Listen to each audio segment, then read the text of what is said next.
Hey, we don't, I'll say this a couple of times, but we don't have classes this week. So Jeff and I decided that we would stream today and take some questions from folks. And if anybody wants to hop into the stream, let us know. Send an email. Jeff, just check the stream. Jeff will walk folks through what to do. And he can send you the link and you can hop in. It'd be really nice to take some questions directly from people because we have an opportunity now to do that. And typically during class, it's really kind of hard. I mean, it's good to take questions. We do it every time, but it's difficult for me to spend a lot of time responding to the questions. But now I'd really like to do that, and would be really, really nice for a couple people to turn on your cameras and just join us here, because maybe opinionated Matt, you definitely be nice for you to hop on really quickly at some point to say a few things. I know we have one student from University of Iowa who might hop on. But in any case, we just really are leaving this open to a Q&A. So, yeah, did macular hole surgery, face down, still to recover. Damn. I don't know what that means, but I think it really means. Hey, so SP Woodkey. So, yeah, I'm taking questions from the general public, Anthony, like everybody, because we're not in class today. Students are home enjoying the Thanksgiving week. So we thought, Jeff and I thought, well, class meets from 4:30 to 5:50 on Tuesday. Thursday here, if you're not from the US, Thursday is a holiday, so we definitely won't stream them, but we will be back in the classroom on Tuesday. So again, Jeff put up on the stream like where to send an email. Send your email, and he can send you the link to hop on if you would. This is live, but questions about anything, man. Anything about the class, anything related to any videos that you've watched or things you want to know about what we're doing and why we're doing it. Any of that would be really great. So for me, all I need is just a single question to go off. And I mean, I have a lot to say. I've been really just kind of talking to a lot of colleagues and friends around the world. Max, you're mostly an iconoclast. That's awesome, man. I'm definitely an iconoclast. The problem with being an iconoclast, and it again, Max, like even for you, anybody who wants to jump on, man, just send Jeff an email, and we'll just pop your camera on. It'd be really nice to talk about this. For Max, for example, I'd be really curious to hear what you mean by that. But for me, what I find in being an iconoclast, which means like somebody who really has a certain irreverent take, maybe not irreverent, but just doesn't hold dear a lot of the iconography and symbology and so on that many other people in a particular group or culture hold dear. The problem is that it's really easy to become snarky and offensive in being an iconoclast. And I think kind of early in my youth, when I was less thinking about that or less concerned, I could easily sort of slide over into snarkiness. And that was, I found that over time a bit of a problem, but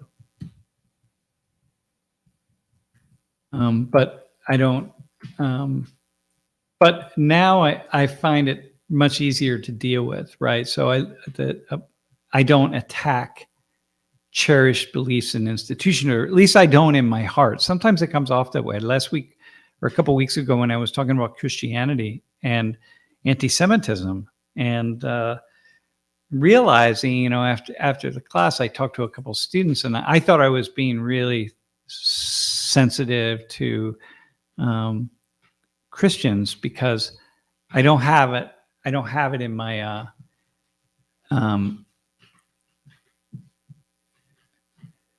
I don't have it in my heart. Like I don't feel annoyed at Christians. I did when I was young because I was still trying to work out my own, like just my walk through Christianity and religion. But now I don't. But I realize that I have to be just so careful because people hold things to be really dear to them. Even if I don't, like, I hold many things to be dear to me. And so, yeah, it can be very difficult. So anyway, Max, that's my, and, well, hey, Randall, it's funny that, I've heard so many comments from so many different people about that conversation about Israel and Palestine. And one of the things that I've been kind of saying recently is, when you get to a certain age, like with me, I've had a lot of time to be wrestling with ideas. I guess 40 years I've been kind of pretty seriously doing it. And sometimes it's difficult to really know whether we've reached a level where we can hold the nuance of very complex perspectives, and hold the nuance long enough that we can say anything meaningful about it. And we never know that, right, until we can get out into the world and test our ideas. And for me, I have not talked about Israel and Palestine for a long time.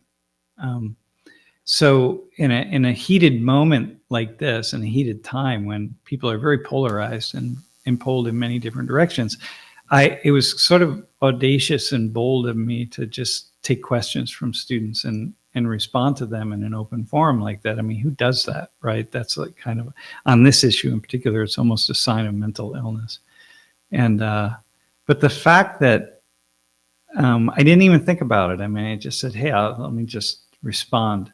But the fact that I was able to do that and that people have responded to the degree that they have, and responded in positive ways, and saying that I've been able to kind of hold the nuance of different sides and not take sides in the sense, but say something meaningful in many different directions. For me, I feel like that's the highest honor that an academic or someone whose life revolves around thinking. I'm not going to call myself a thinker, but someone whose life revolves around thinking. That's the highest honor or compliment that somebody could receive. So anyway, I really,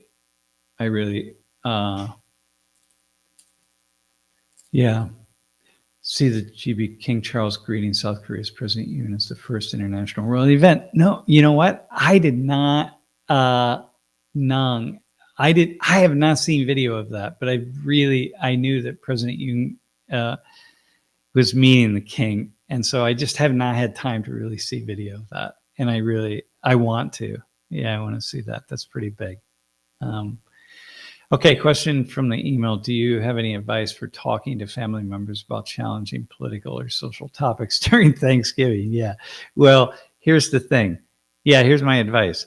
If you feel like you're on one side or another, like you're really your purpose in talking to them is to get them to see something in the way that you see it, then I think, like, well, you do it, but you likely end up in having a frustrating conversation. If you have family members who you're talking to who also are very opinionated and they're definitely on one side or another, and you're not, well, you're still gonna have a frustrating conversation.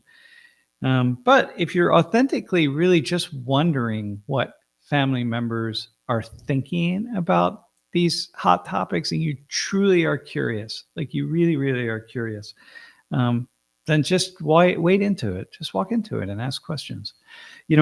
For me, I think that one of the things that allows me to ask questions with the kind of openness that I often have, I think I almost always have it these days in the class, is because I'm working with young people who I really do deeply understand have not formed their ideas, just like I didn't when I was young, right? So when I was at that age of 19, 20, 21. I mean, I didn't know anything. We all often like to look backwards and think that we were more advanced than we actually were. It's pretty easy to do. Like, I wasn't like that. But most of us were, and I certainly was. I didn't really. I was just woke up every day and I just was in a fog, So that hang on, I lost my concentration. I'm looking at the chat and then I lost my concentration. So I'm working with young people, or I'm having conversations with young people who are not advanced in their thinking. Most of them are not. Some are in certain aspects of their thinking.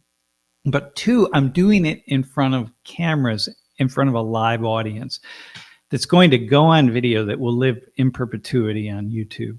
And I know that I have just over the years trained myself to ask questions and respond to questions with the openness that is necessary in that environment for young people to respond positively, to actually be willing to come up to the front of the room and volunteer and say what it is they're thinking.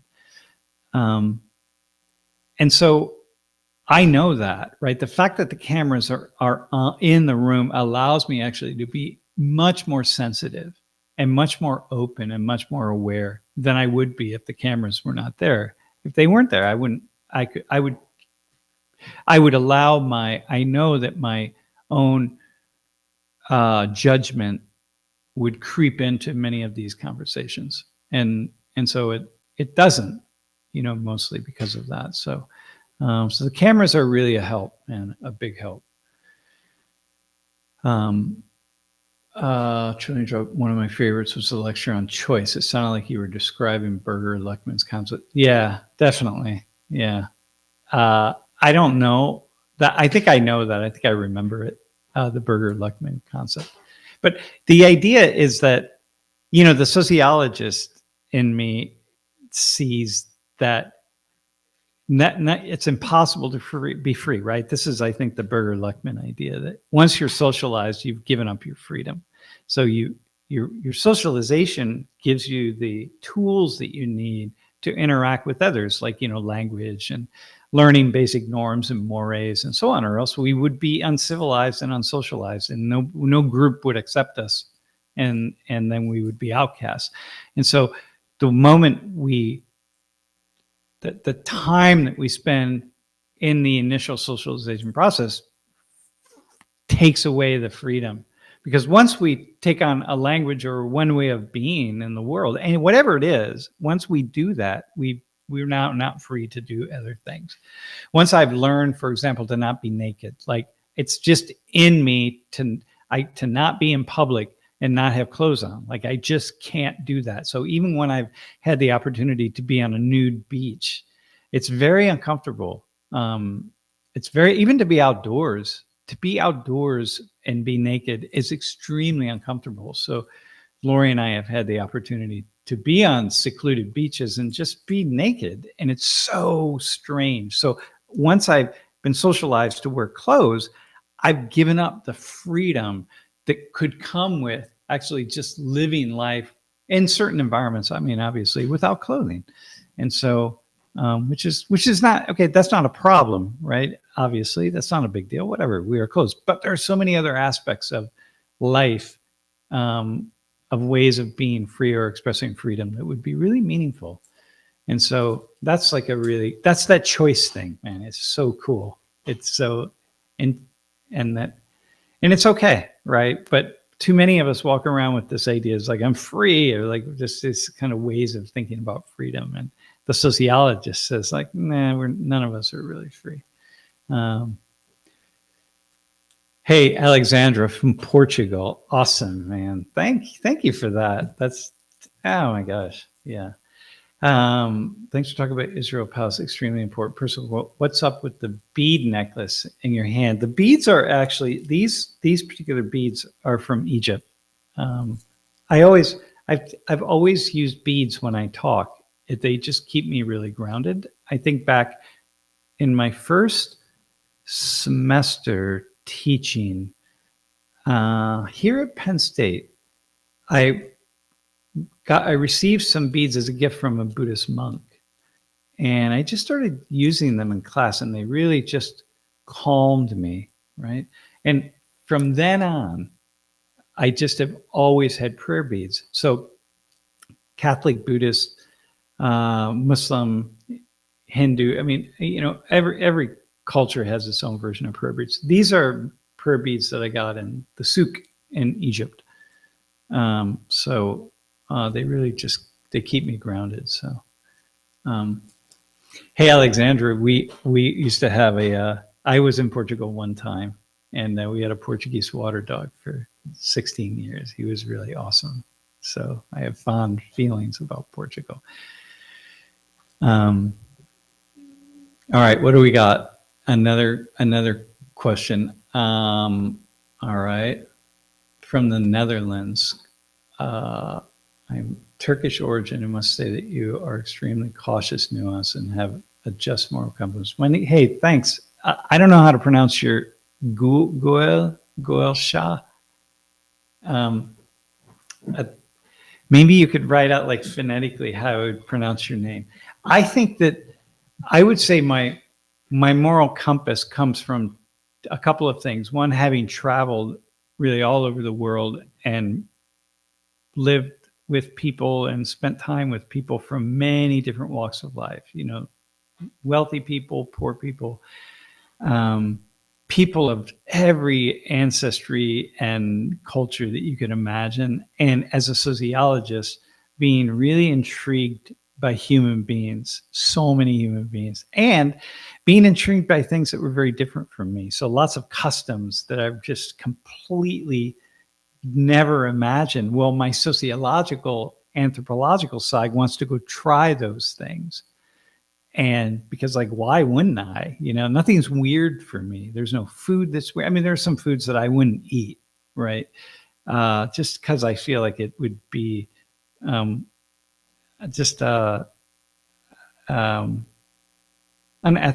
right? So there's certain things I wouldn't eat and certain things I wouldn't do, I suppose. But I just have always wanted to try and experience as many things as possible. And the things that are most different from me are the things that I'm most intrigued by. So whatever it is absolutely outside of my realm of what I would consider to be normal. That's the thing I go toward. Well, the thing is, what's happened is, over the years, as I've had more and more experience, less and less becomes normal.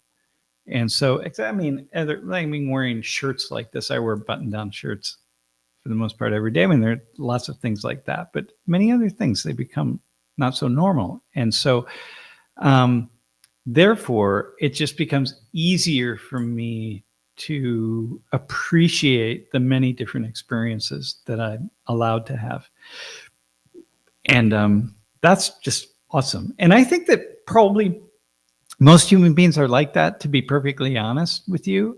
It's just that from a very young age, in fact, the first time that I traveled abroad, I traveled abroad in French-speaking Canada, but I was in Madrid, Spain, and I had just turned 21. And that very first day, I felt something I had never felt before, and I said to myself, this is going to be my life.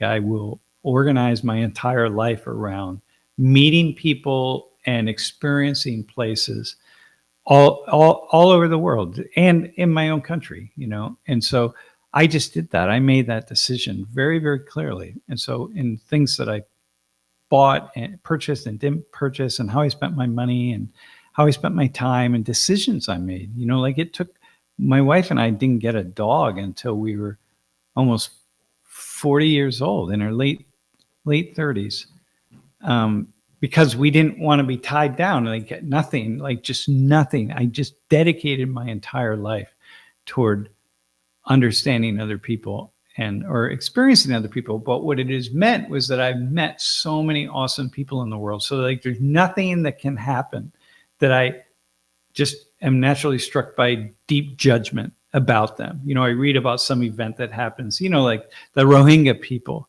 and what has happened with the Rohingya people. And I think like, okay, well, but I know the people who are committing the atrocities against Rohingya people. And so therefore I can't have just a natural inclination toward judgment.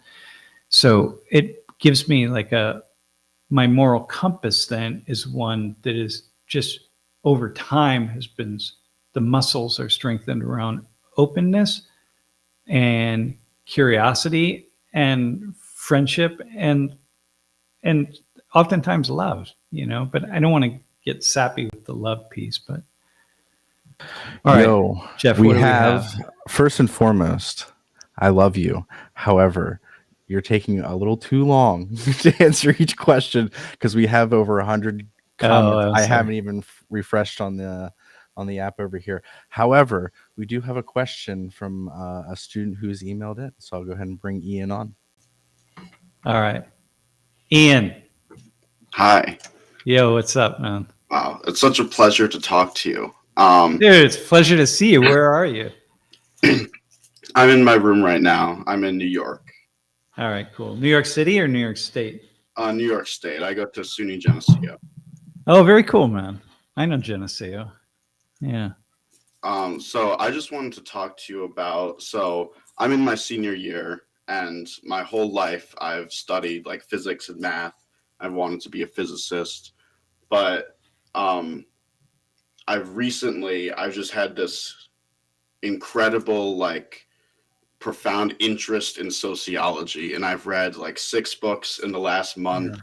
And I'm really considering switching career paths to go to grad school for sociology, in large part because of the work that you've done and the inspiration I had from you. And so what do you think what do I think about that? Yeah.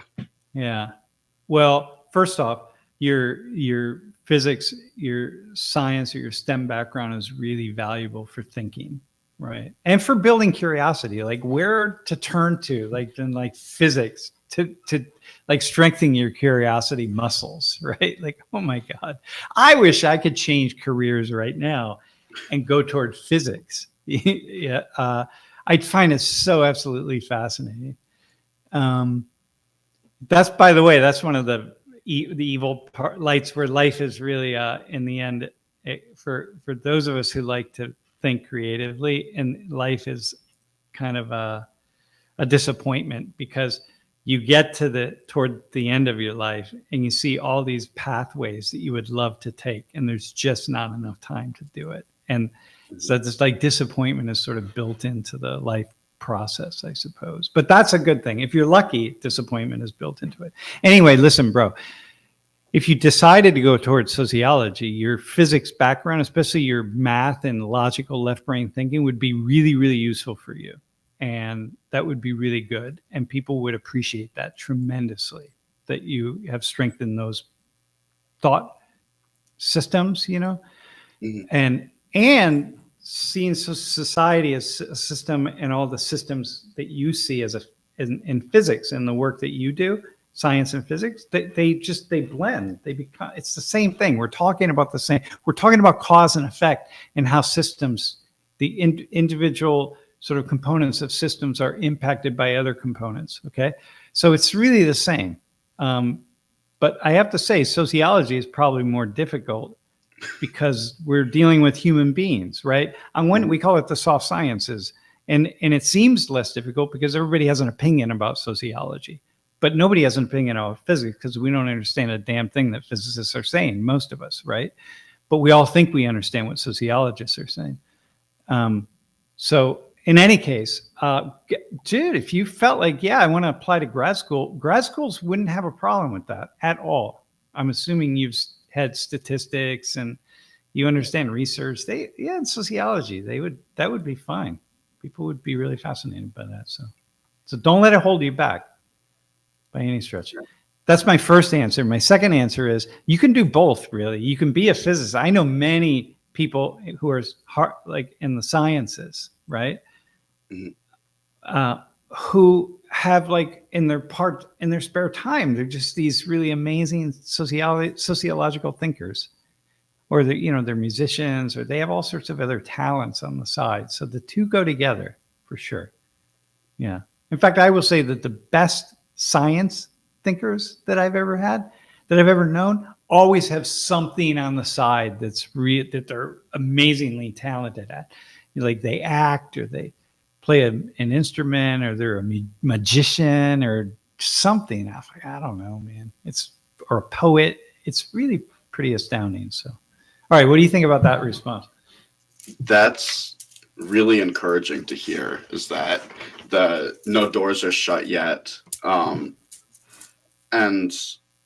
yeah, it's so this morning when I was praying, and I was thinking about the like the different decisions I have in my life right now, and I was thinking about how in like a utopian future where we have like automation to do all the farming and things like that, really the most important people in society are going to be like the sociologists who work on the different groups of people and get them to find peace and stuff. And yeah. Dude, unless we go to the 1984 level, which is entirely possible, but presumably, all the AI will be helping to just continue to build and refine all the technology, right? But yeah, I hear you. That's actually a really cool idea. I haven't thought of that. That probably in some ways the most important people will be the people who are like sociologists and psychologists and so on. People working with people. And by the way, dude, how old are you? I'm 21. All right, man, you were so young. Oh my God. Yeah, you got so much time, right? Yeah. It's probably better that you don't think you have that much time, because that'll force you into some kind of decision. Because if you spent the next 10 years trying to figure out what it is you want to do, it'll be just misery and hell. So it's like, it's probably better that you don't realize how much time you have. Yeah. So anyway. Wait, Jeff, we can't hear you. Nah, we can't hear you, man. There you go. How about now? I said you have the beads of the sociologist. So dude, yeah, you're killing it, man. I have my own prayer beads. Dude, awesome. I love it. Hey, thanks, Ian. Thank you, Jeff. so Do you much. have any? Yeah, absolutely, man. I really appreciate you. I was just going to say the other thing you could say is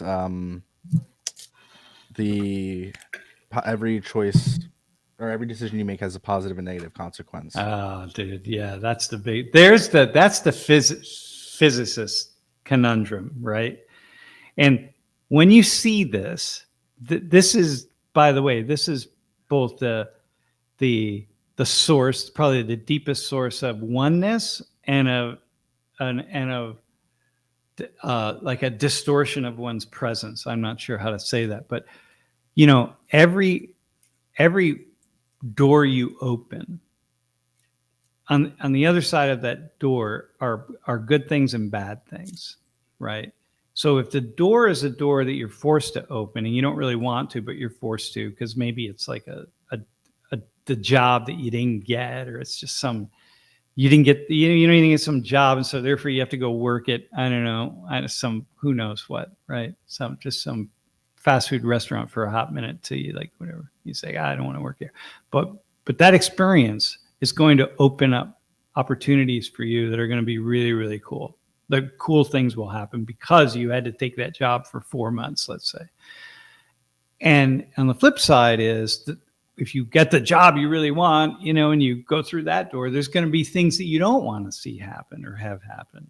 And so once again, like those of you who are listening, this, who are about my age or older, right? That we can look back in our lives and see that every single awesome thing that ever happens to us only happened because of things that we didn't want to have occur, right? And once you see that, once we realize that, and at the same time, I look backward and I say every bad thing that's happened to me only happened because of really cool things that I did and wanted to have happen. And they gave rise, of course, to the bad stuff.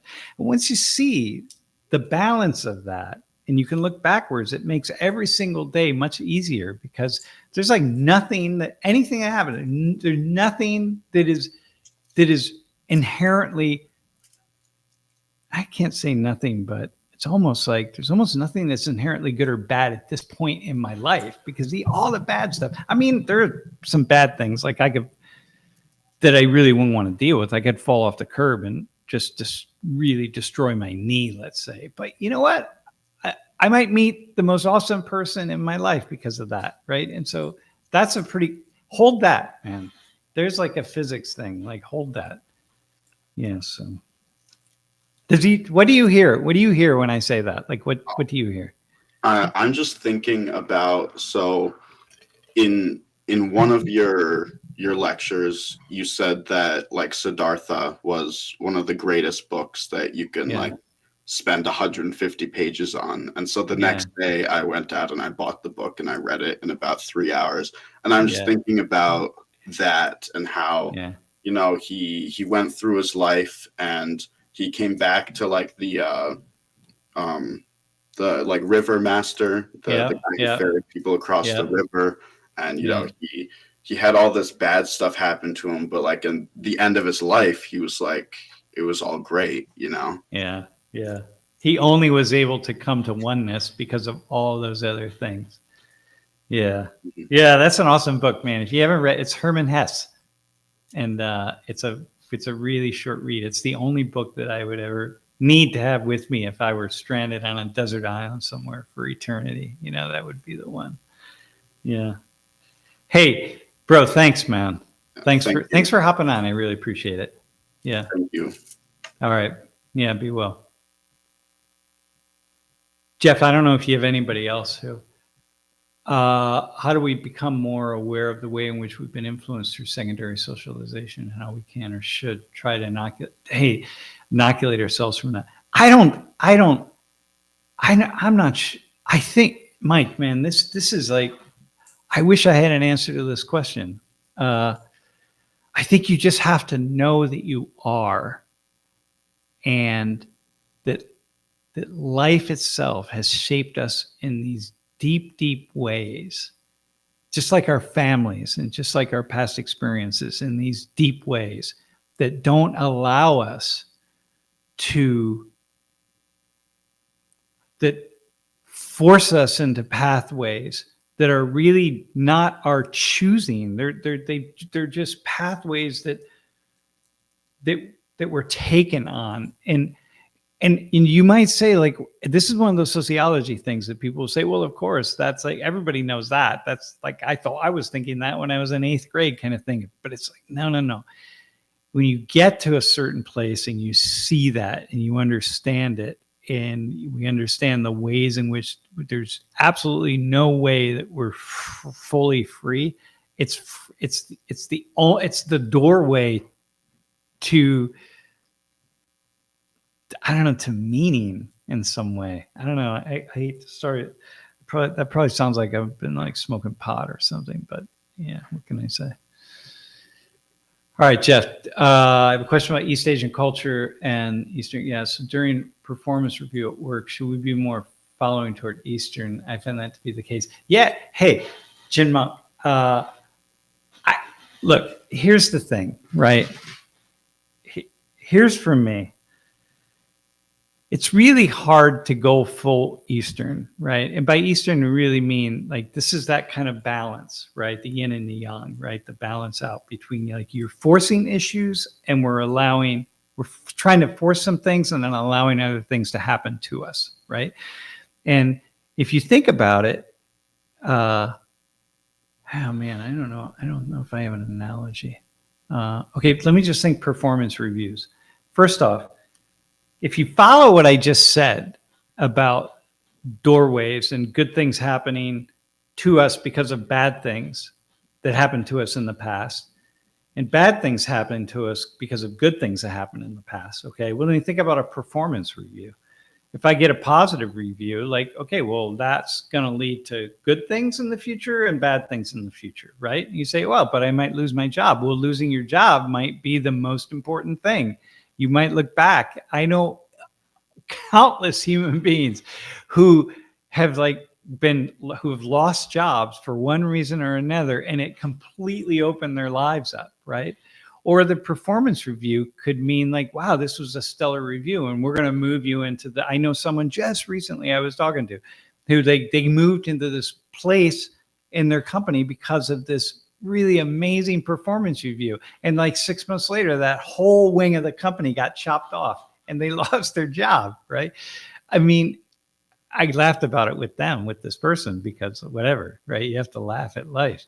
But this is the thing, the performance review. The Eastern side would be, the Siddhartha side would be the side that would say like, hey, what,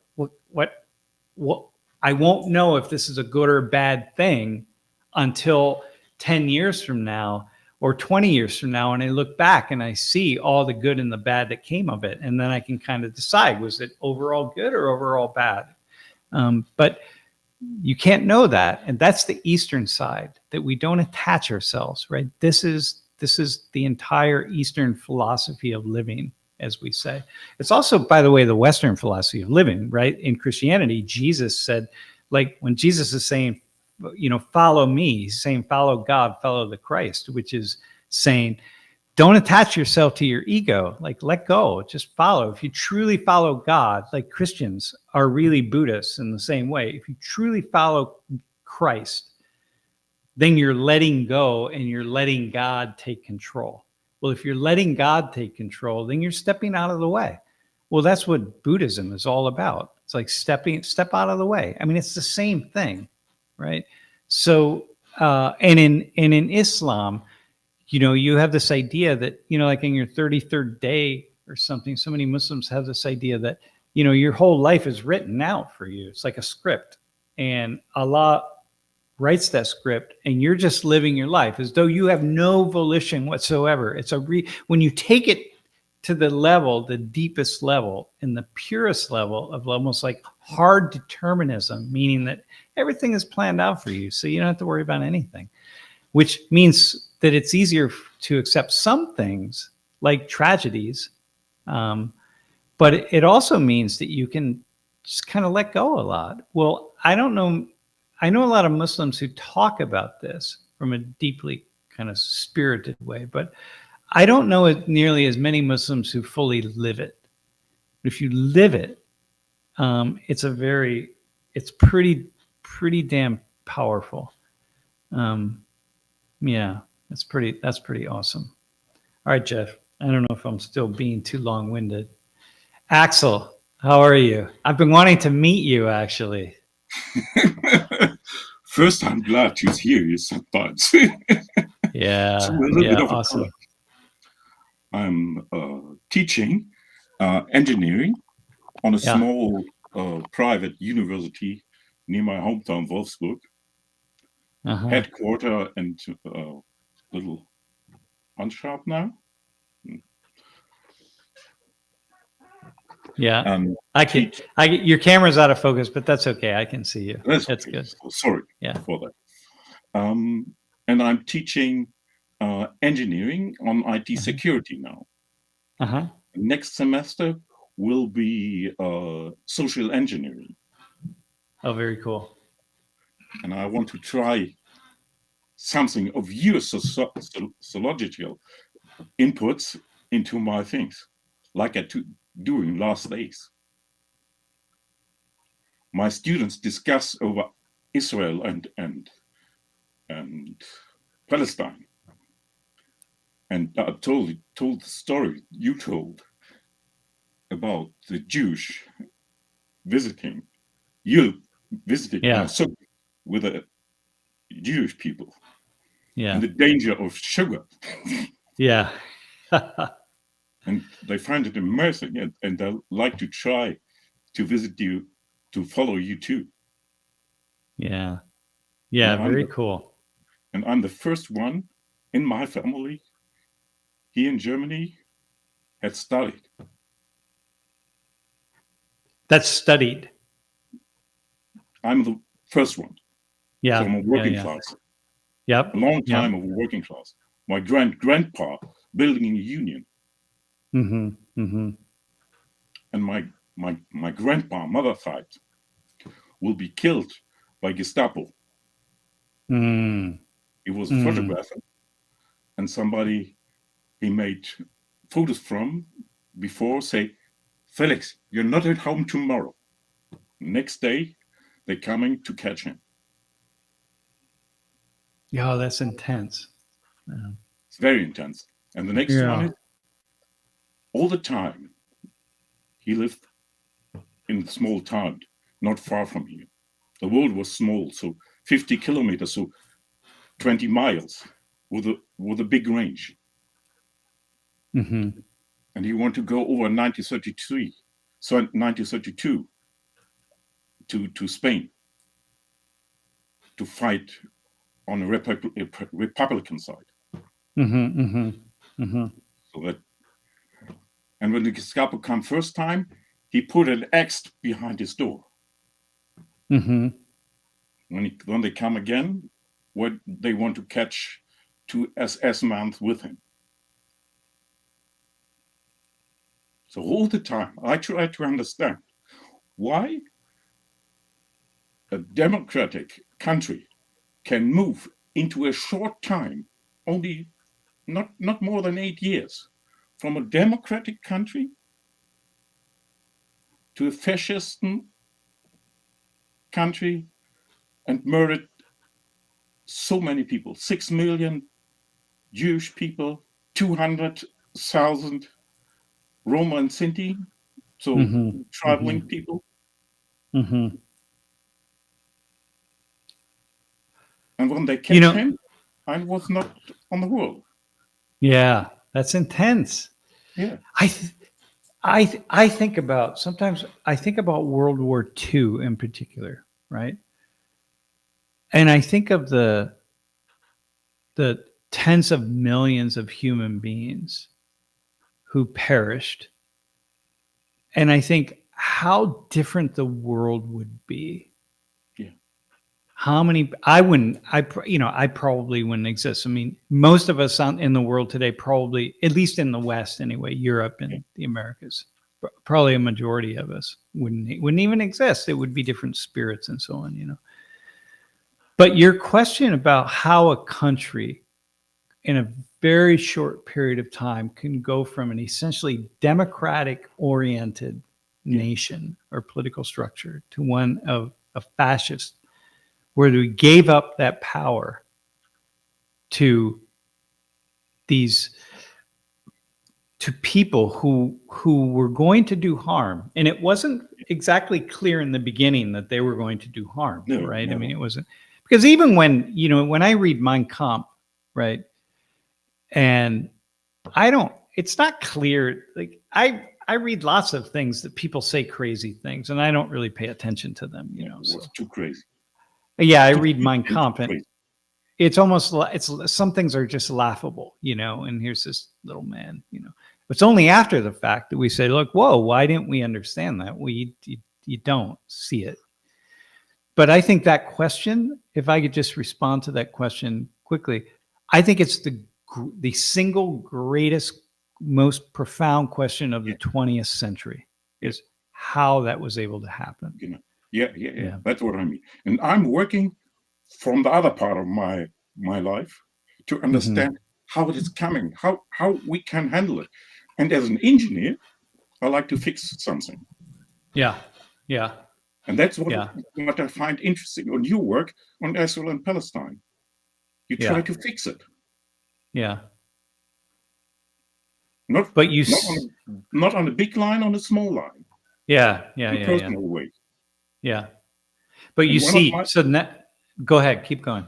Yeah. And one of my friends is a black musician living in Berlin before GI, working in Potsdam, East Germany, official as a sergeant of a military police. And when I met him first time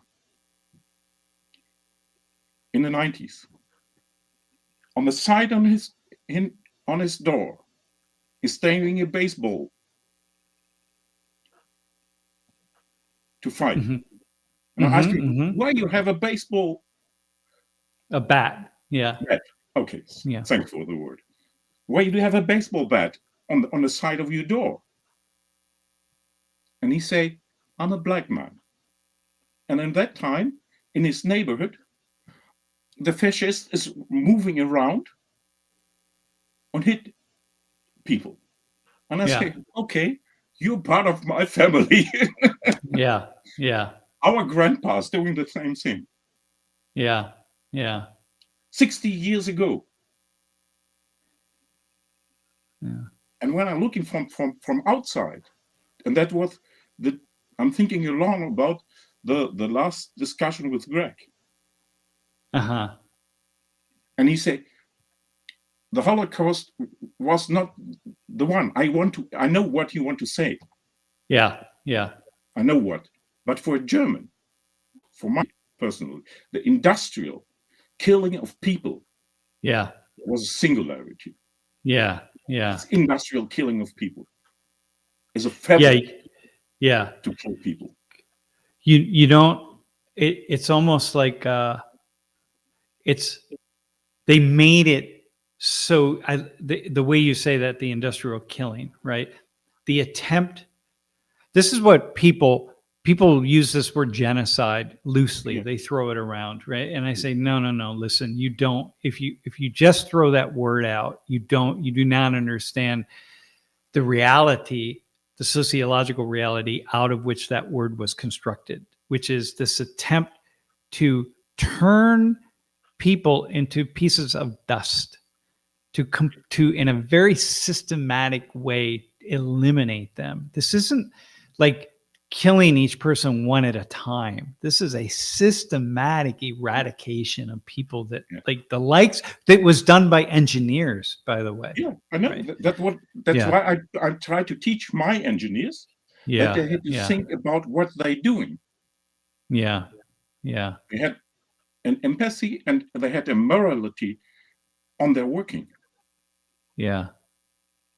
It is really deeply, deeply unsettling. You know, again, this is the question, but the question is how human beings could get other human beings to do that is just the one that had drove sociologists mad for the 25 years after the end of the war, you know, from 1945 to 1970. It was just one experiment after another, one attempt to understand that behavior.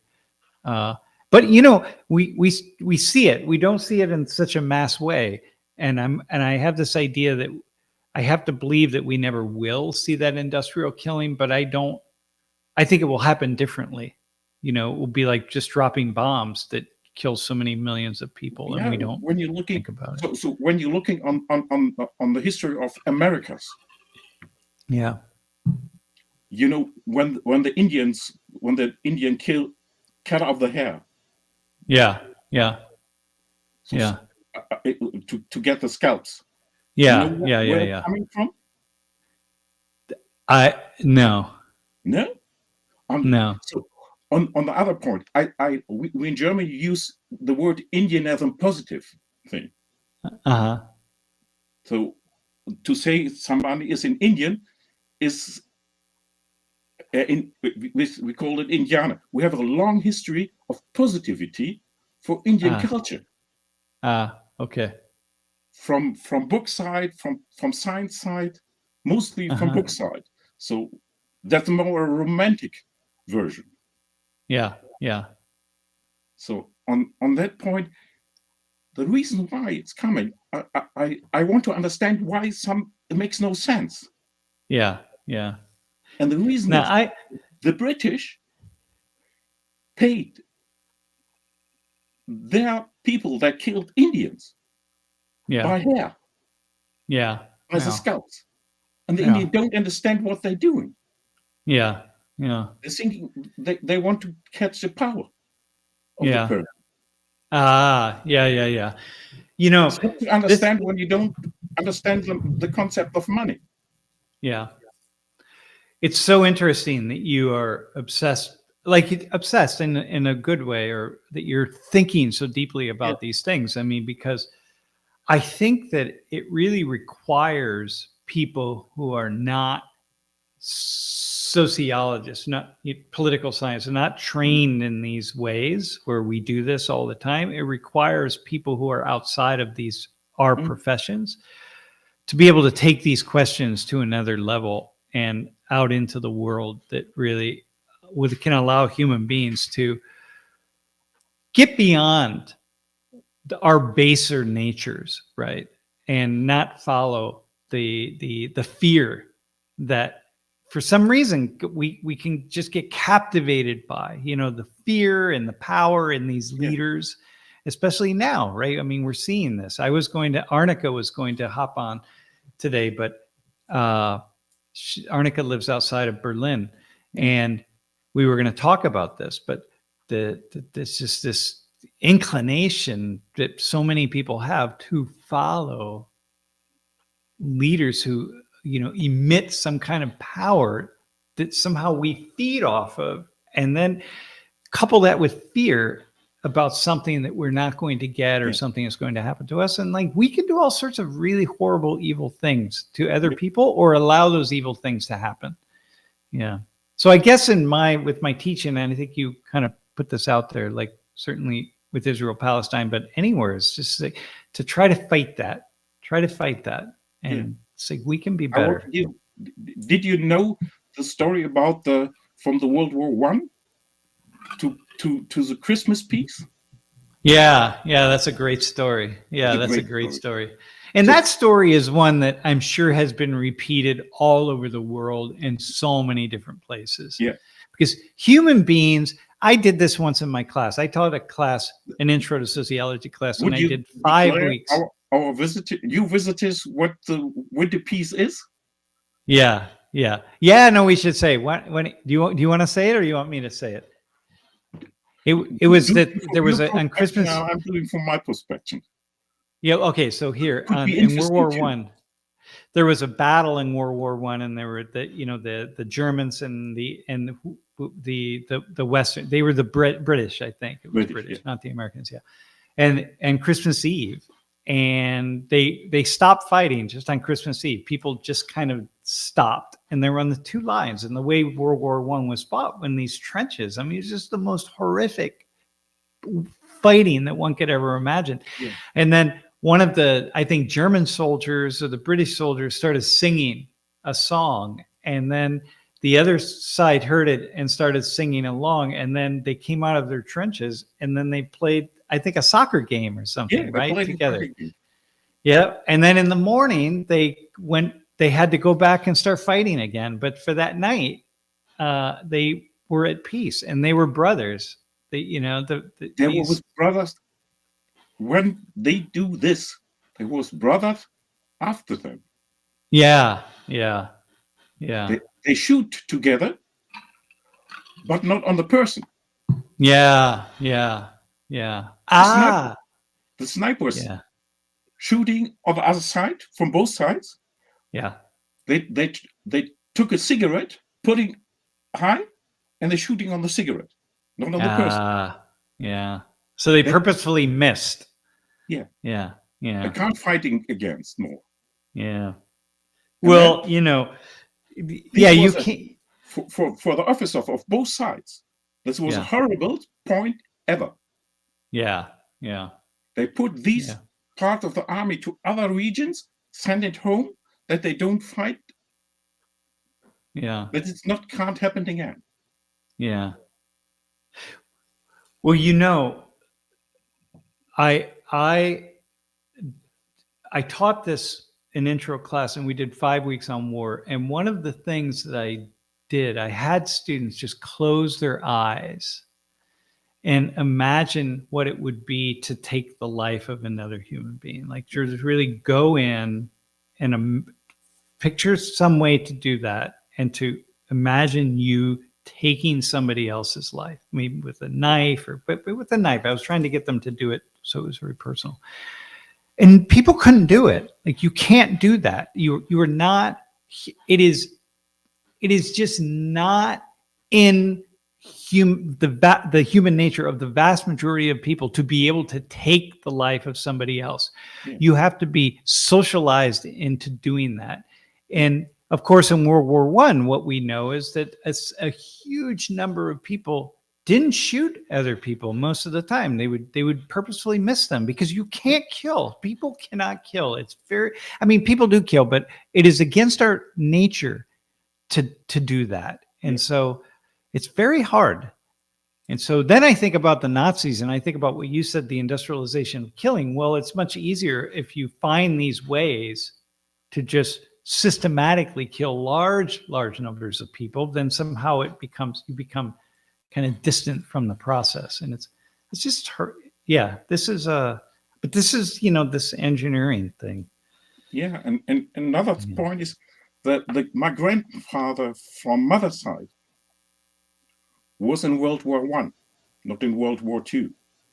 Mm-hmm. As a young soldier, 18 years old, direct before Jerusalem. I can't even imagine. Yeah. And from my perspective, all over the time, when I'm looking on your way to look on a society, it needs 3 generations. Yeah. To heal a war like World War II. Yeah. Yeah. And it's can do, like Germany and France, or Germany and Polish. Yeah. Yeah, I agree. So yesterday, one of my students said, "This is a land of hate," and they had to separate it. They had to from Israel and Palestine. They had to separate it. They had to be controlled, both sides. I say no. Imagine when we are looking on our German history, we guilty for this war, when you're looking on that way, for the end of time. Mm-hmm. And Polish. And there, don't tell me that we are guilty. Mm-hmm. Mm-hmm. Not as a person, and not as a society. Mm-hmm. And that's what I find interesting when I'm looking to your students and I'm looking to my students. Yeah. Yeah. How long they need, they can start to think. Yeah. I'm doing the same work like you with questions. Yeah. I let them reinvent technology in their own heads. Yeah. To understand how technology is working. Yeah, that's awesome. And one of my first in my own company, I'm sorry when I told speaking so much. Yeah, no, that's okay. This will be the final point, and then we'll hop off. I think somebody else will come up. I met him again on a ferry. He said, "Oh, Axel, how are you?"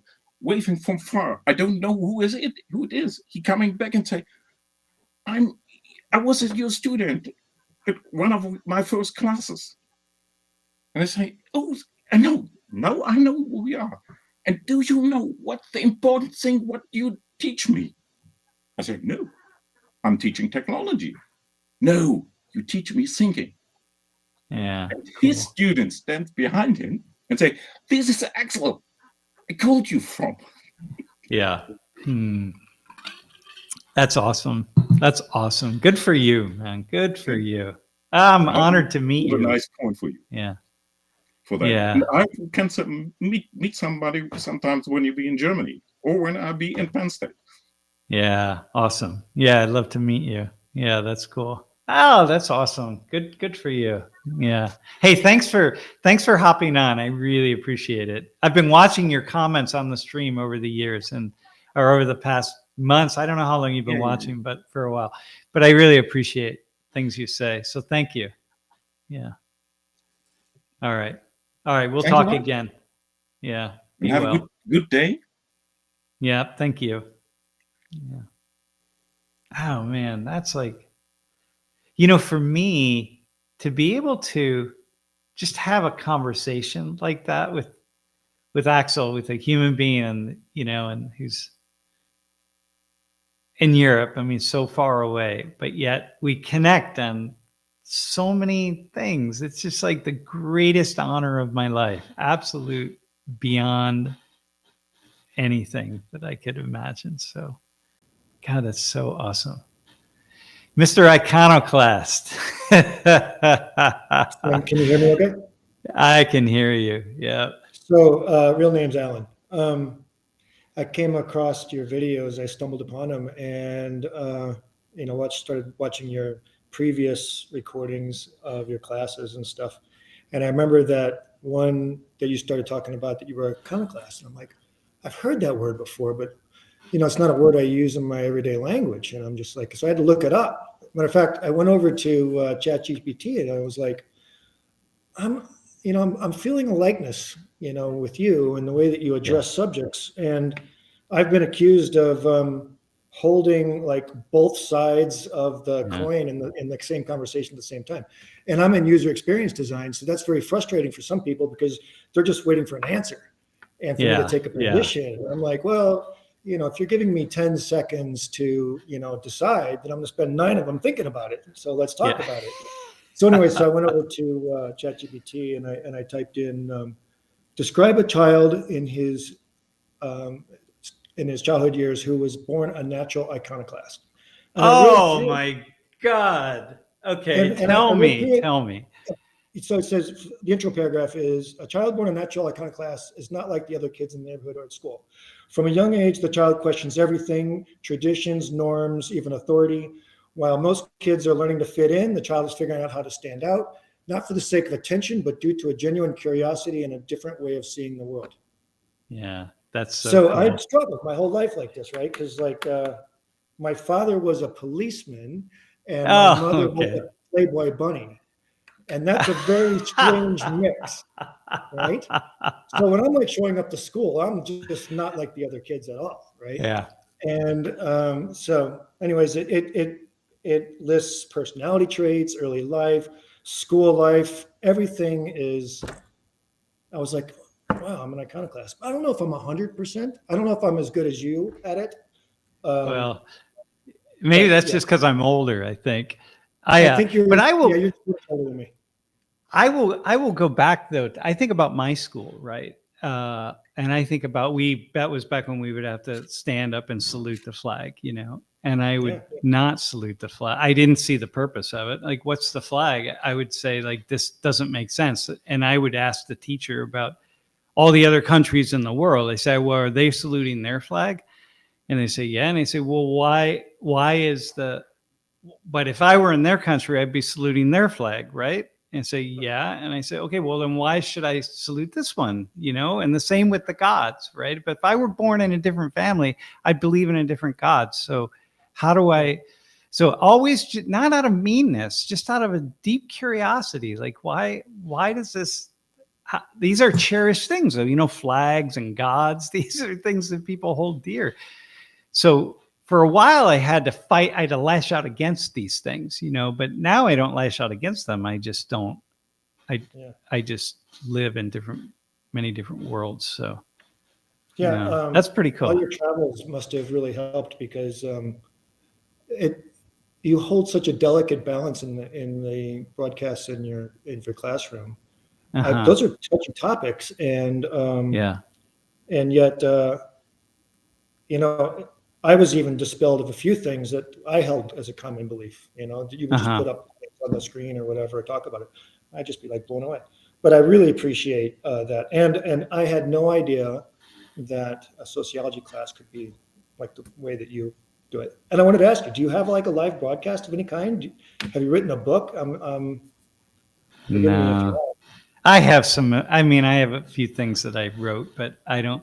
Mostly, it's just the class. So we're live, twice a week at this time, Tuesday and Thursday, which makes it even more interesting because we don't just do the videos. I mean, they're live in the moment, which is why if they weren't live, I think, like we have, Darnisha's in the room running the show. Jeff is behind the scenes, as he is right now, running the show from his control center.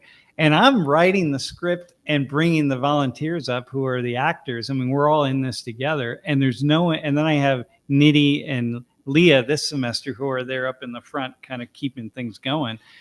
And there's not a lot of time to stop and adjust. It's just happening so fast. And I always think what I need is a producer in my ear who's speaking to me and telling me different things, But yeah, that's it makes it really fun.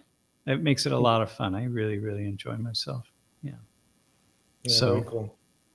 Yeah, but I appreciate you. I appreciate you saying it. Thanks. Axel was from Germany. Did I see that? Mm-hmm. Yeah. Yeah, I was. Yeah, I've been on so many sides. I've been a hippie. I've been a young Republican. I've been a libertarian. I've been centrist. I've been all these. I was one of the last border cavalry scouts on the East-West German border before the wall went down. And, very cool.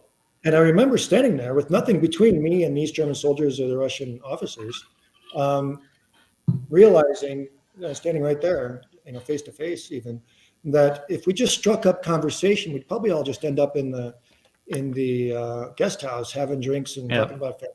And we might get into an argument and might hate each other individually or like each other even more. It's like, yeah. But it really started to dissolve at that point in my mind. And I didn't have a label for it, but it started to dissolve this notion of that, like you were saying with the flags, right? Like I like the flag, but that at the same time, it seems to signify something that I don't necessarily agree with, Well, for me, I understand that there's a value of nation. There's a value of people agreeing on certain things, right? So flags are really valuable, and nationality is valuable, and patriotism is valuable, right?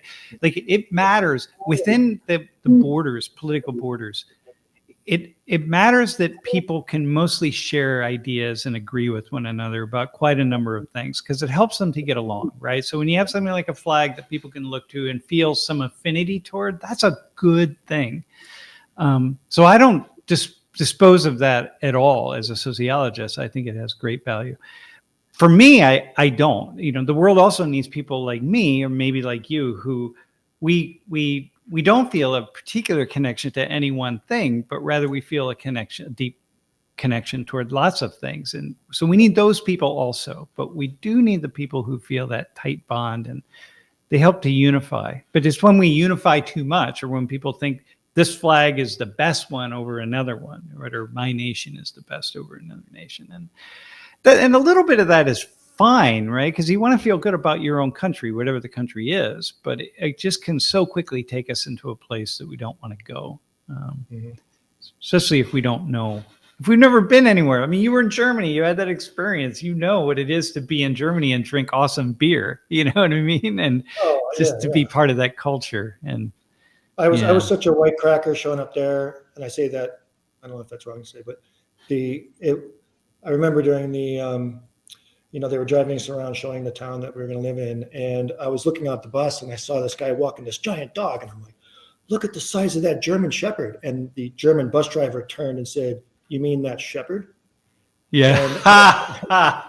And I was just like, oh, these little subtle hits, That's so cool. That's so cool. See, that's the stuff in my life now that I have a lifetime of those kinds of experiences that I just love, right?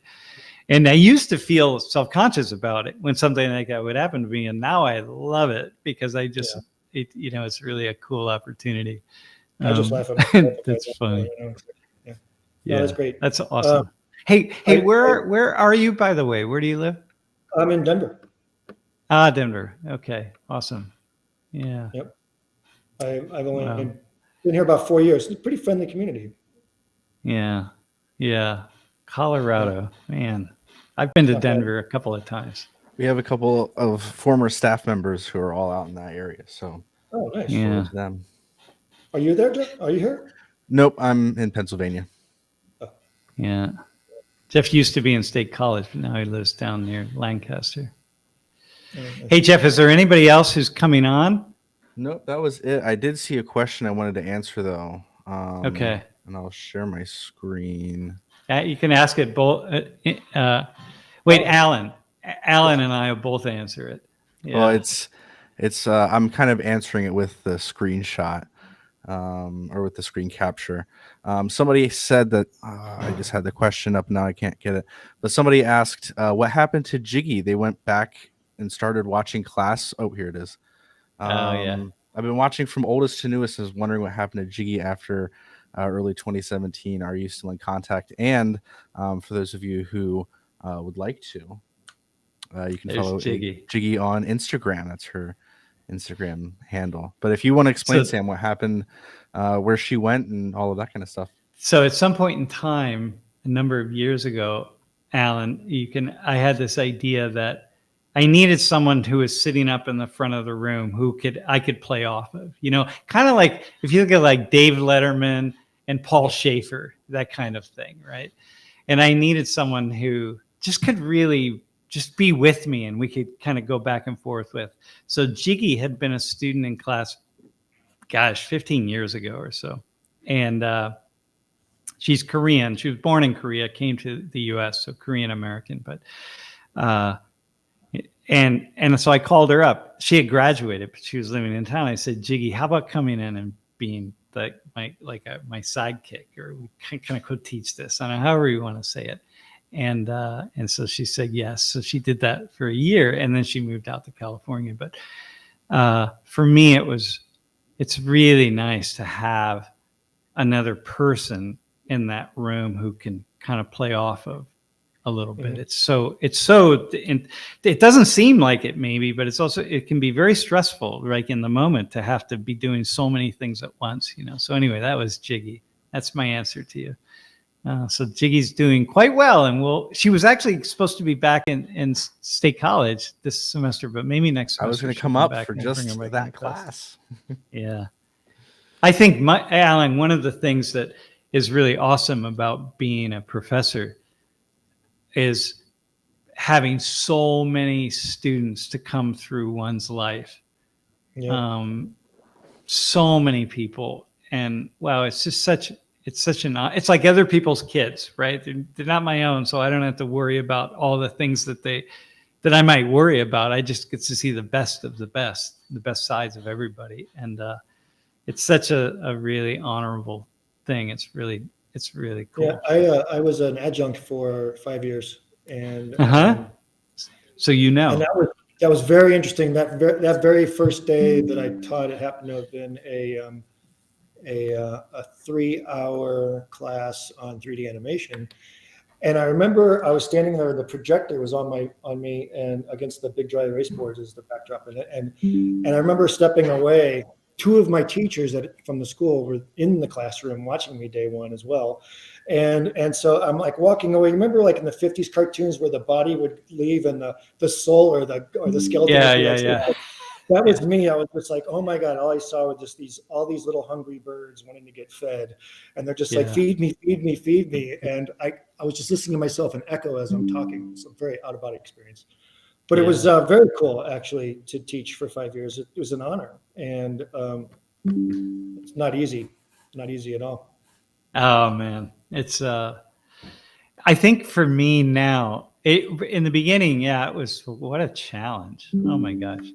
But, I always had this sense, maybe for me, I tell this story, or it's out there biographically.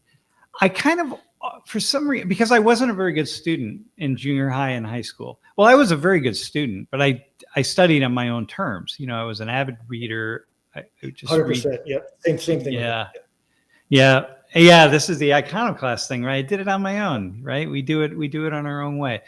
But my grades didn't matter. And because my father had died, my mom wasn't on me about grades. And so it didn't matter what kind of grades I got. And I just knew not to get Fs. Like, just don't get Fs. So it was fine. Just C. If I could be Cs, it would be good enough. But I always had that when I started taking school really seriously when I was 21, I knew I was behind. And so I knew that I wasn't smart I didn't have the preparation, right? So I could admit that to myself. I was so far behind that it was really easy for me to admit, like, I don't know. I can't write. I can't think. I can't, all sorts of things, right? Well, I could think, but, but the first class I taught I was 24. I just turned 24. It was called Cybernetics and Human Ecology. And I was hired. I didn't know what cybernetics was. I knew what human ecology was. I didn't understand it, but I knew what it was. And so this community college hired me to teach this class. And the guy said, I said, well, can I think about it? They wanted me to do it. And he said, well, you got about 15 minutes because the class is meeting down the hall. And I said, okay, all right, well, whatever, I'll do it. So I walked in the room, and the very first thing I said to these 50 or 60 people that were sitting in their seats was, hey, does anybody know what cybernetics is? And no one did. And this is before, cell phones, right? Because I would have been on my cell phone, on my way down to class looking up cybernetics. So at least I would figure that out. And, but I was not arrogant, but rather just so at peace with the fact that I was ignorant and that I didn't know and that I didn't have to know as a teacher. That's how I started out my teaching career, with a question about what the topic was that I was hired to teach about.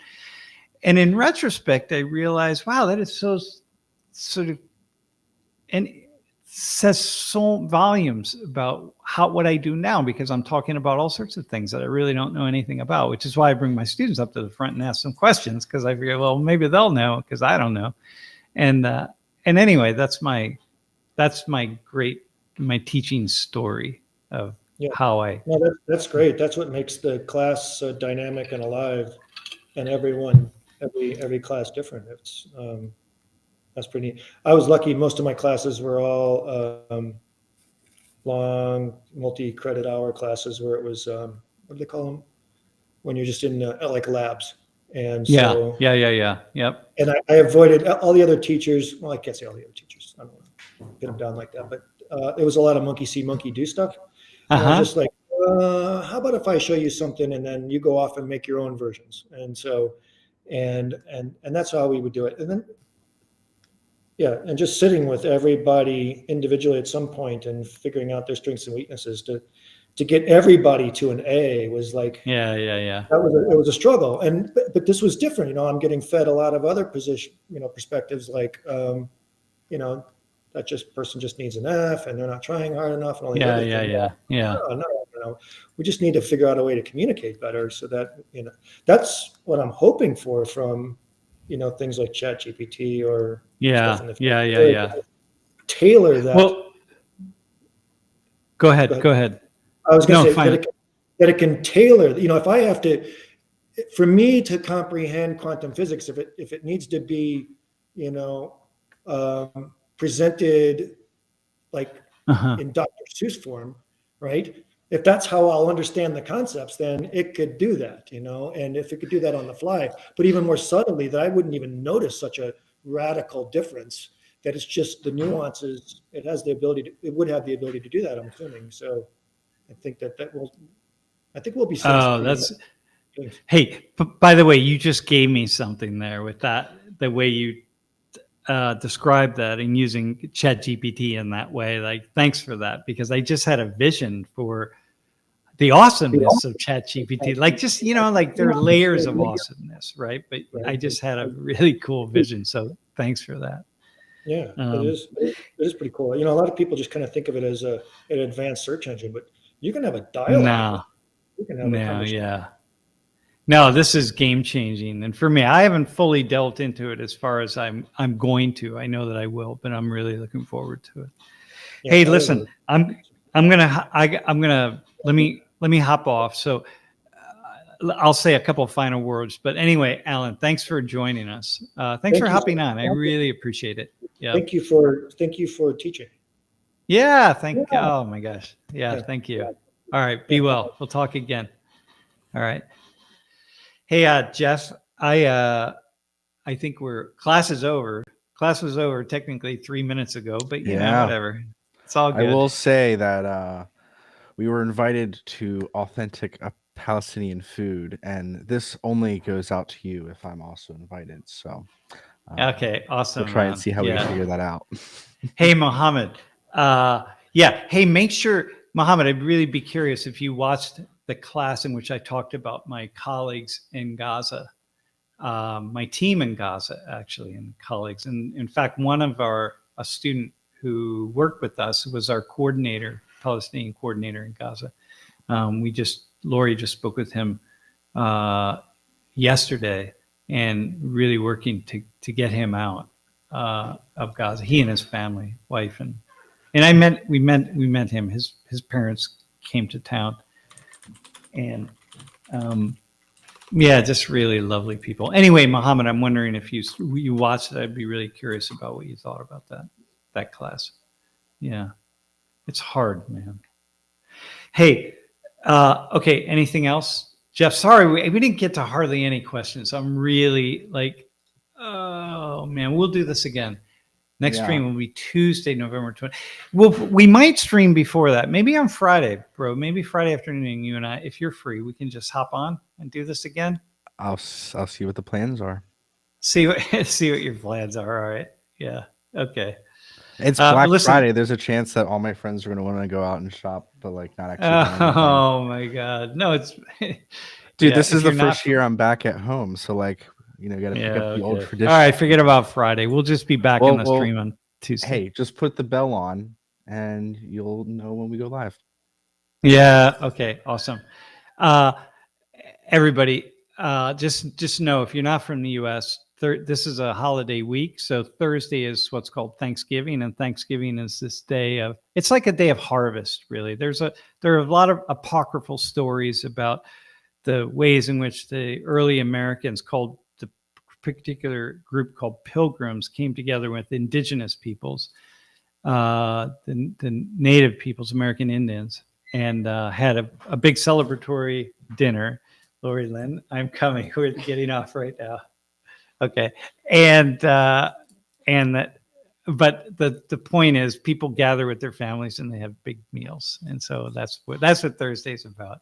And speaking of big meals, I'm about to have a meal with my dear wife and neighbors. So thanks everybody for joining. Really appreciate it. Appreciate the conversation, and thanks Jeff for making it happen. Yeah, the little holy rock boy. I love that. All right, be well everyone. Thanks, man.